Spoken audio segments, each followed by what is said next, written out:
হইছে মজার একটা পাস্তা তৈরি করে দেখাবো। আর এই পাস্তা তৈরিতে কোনো চিকেন কিংবা ডিম না, একদমই কিছু লাগবে না, কিন্তু প্রচন্ড মজা হবে। আপনারা বাসায় একবার ট্রাই করবেন। যদি মজা না হয় তাইলে আমারই বলবেন যে হ্যাঁ আপু মজা না, মানে আপনাদেরকে মাস্ট বলতেই হবে যে হ্যাঁ মজা ছিল, এত মজা। তা আমি যেরকমের পাস্তা পছন্দ করি আমি ওইটা নিচ্ছি। আমি আজকে পাস্তাটা তৈরি করব হচ্ছে ফ্রোমাজ দিয়ে। ফ্রোমাজ বলতে আমরা যেটাকে চিজ বলি বাংলাদেশে, আর আমরা ফ্রেঞ্চের ভাষায় বলি ফ্রোমাজ। তো এইখানে হচ্ছে এমনতাল, এটা এক রকমের ফ্রোমাজ। এটা হচ্ছে মজরেলা, এটা আরেক রকমের ফ্রোমাজ। আর এটা হচ্ছে, এটাও ফ্রোমাজ, এটাও এমনতাল। আর এটা হচ্ছে পারমেজো, এটা হচ্ছে গুঁড়া গুঁড়া ইতালিয়ান যে পাস্তাটা তৈরি করা হয় এটার গুঁড়াটা আর কি, দুধের গুঁড়ার মতো যে চিজটা থাকে এটা বিশেষ করে ইটালিয়ান পাস্তার মধ্যে এটা বেশি দেওয়া হয়। আর এটা হচ্ছে আমরা বার্গারের জন্য যে চিজটা ব্যবহার করি, মানে ফ্রোমাজটা ব্যবহার করি সেটা।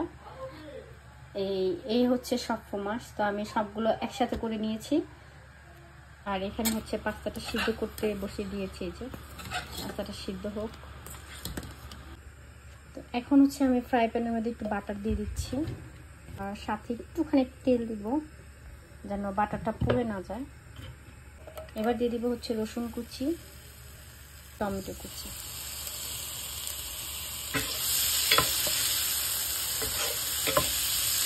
টমেটোটা আমি জাস্ট একটু ভেজে নেব, যেভাবে যখন গলে গলে যাবে তখন আমি নামিয়ে ফেলবো।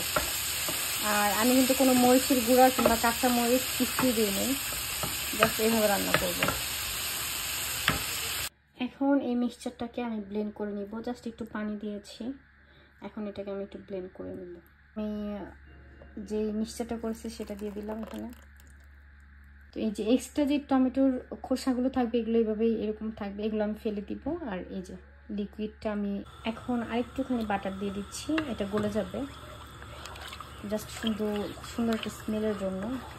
এখন হচ্ছে আমি লবণটা দিয়ে দিচ্ছি, একটু কম করে দিব যেহেতু আমি ফ্রোমাজ ইউজ করব, যার কারণে লবণটা আমি কম করে দিব। এবার হচ্ছে আমি এখানে ম্যাজিক্যাল একটা জিনিস, সেটা হচ্ছে ক্রিম, এটা দিয়ে দিব। এটা দিলে টেস্ট আরও বেশি হয়ে যায়। এখন হচ্ছে সিদ্ধ করে রাখা পাস্তাটা দিয়ে দিলাম। আমি ক্রিম দেওয়ার পর কিন্তু বেশিক্ষণ জাল করব না, কারণ এখানে যেহেতু আমি ফ্রোমাজ ইউজ করব, সো জিনিসটা আমার লিকুইড রাখতে হবে। এবার হচ্ছে একে একে আমি ফ্রোমাজ দিয়ে দিচ্ছি।